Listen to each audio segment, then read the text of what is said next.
làm chẳng ăn nào làm ăn hai điện thoại á, hai điện thoại tôi dùng đồng đẹp ha, để xem pay con tổng.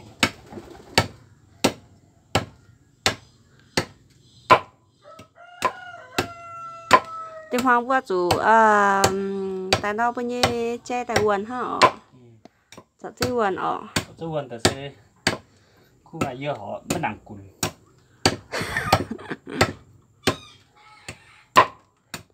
biết in hai mình khá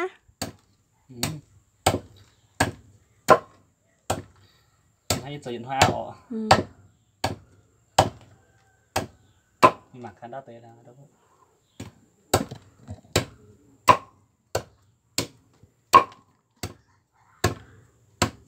để khu cái tiền là thì trong hát không để xem gì bây giờ nó cái này thì hiểu số xem và là chấm pay phi cái này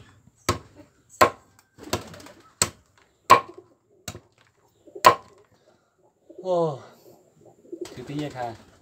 biệt tí tiền tí in kha con ảo à mà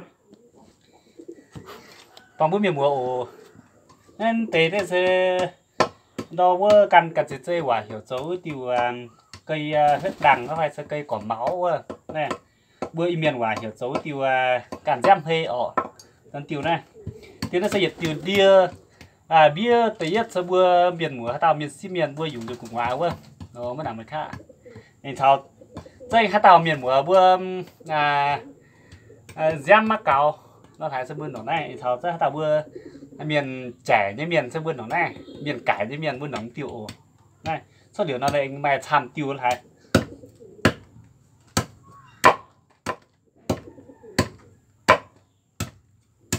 tiêu sẽ bươn tè nồng nhiên nó sẽ bươn tè hấp thứ nhất sẽ bươn tè hấp anh tình nhìn như bươn tè chọp trên tôi thái quần ta nhỉ khu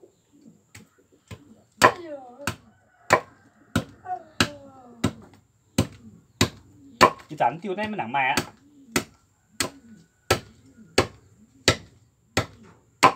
mình hiện hoài lỏ tư hiện gan ho tí lỏ tư hiện dùng hai gì gan tại đâm trên ruột ấy mai quốc tế sẽ tự tin nhiều ruột anh nó anh sẽ lên hạ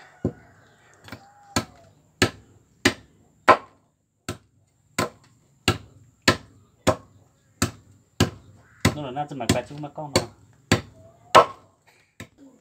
thế này em cái bữa na nè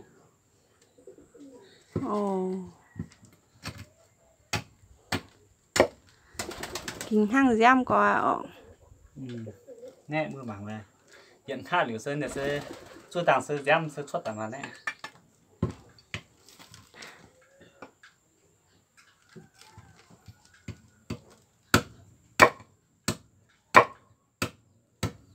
nó sẽ yết hạ nếu khi nếm kèn cho nó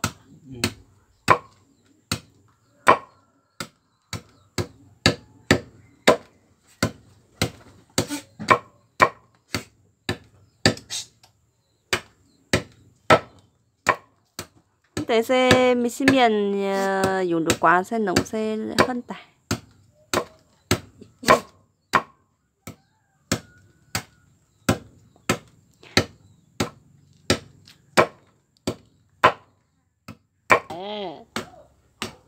con rồi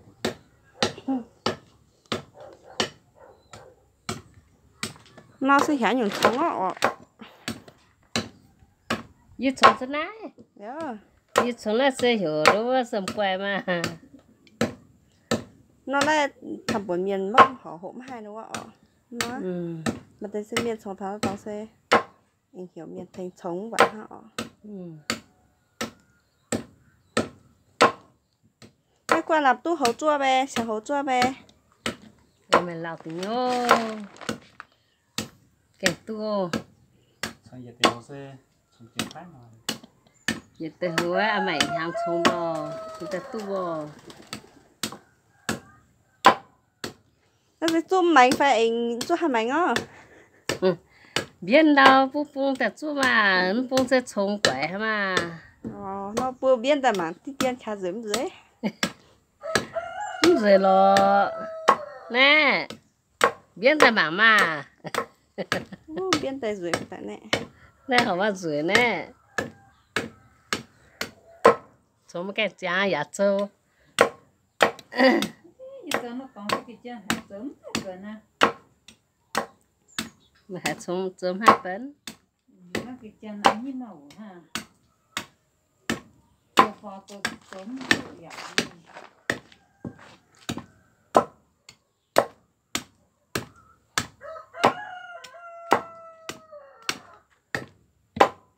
nó lủng hồng thành cái súp bò tẻ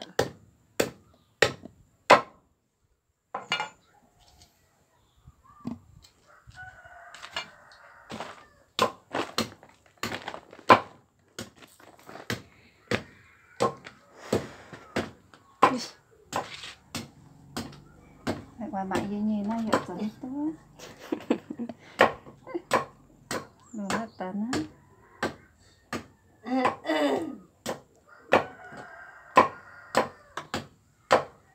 nó tem nó banana nó về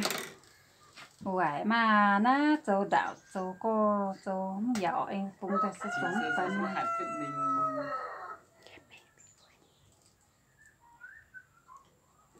này là sự kiện tiên của nó chó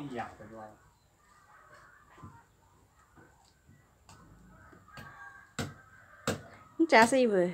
khí nó khí tao tên luôn cái này khí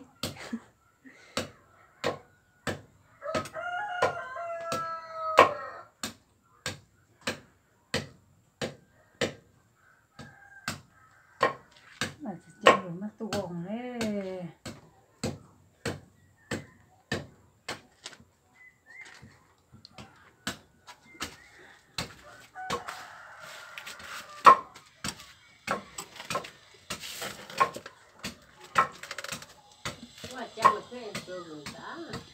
chăng như quen做准但酷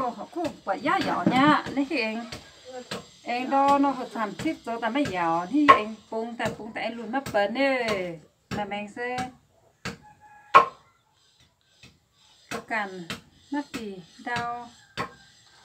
không phải dùng rất là bẩn nhà thì ra xây dựng mình nhàn tích tin cũng có vòng nó cũng là đàn nó cũng nó sẽ nồng to với nó tạ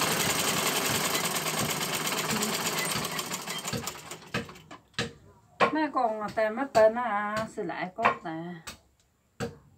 mà con đàn thì rất có nhiều để con tí tin tóm ha nhưng ta làm chút ra mà dễ ní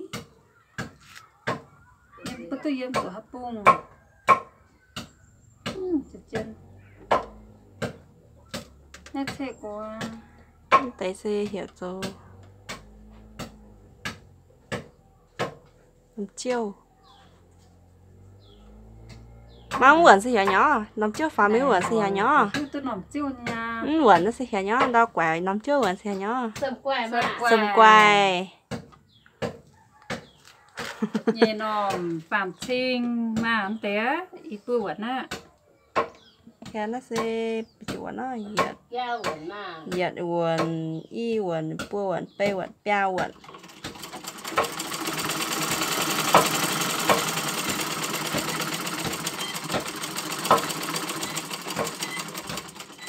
không nặng rồi nó tặng anh mất bần sợ anh sẽ dụng quá rồi từ với nhà nó sẽ như nhà xiên nó đó phải cái beng gì thế ở tầng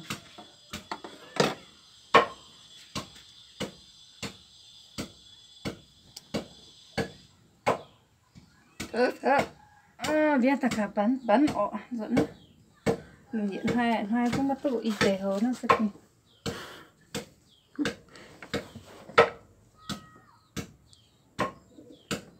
ta phải mất bắn thế nó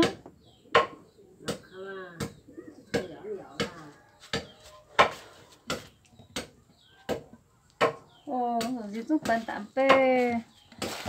còn quá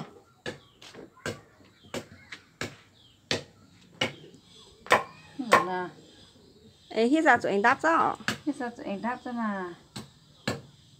Ô, ban tạ. Ô, hắn rồi nói xin tấm nặng. Tụi lùn chăm mà. À, trên tụi có xe.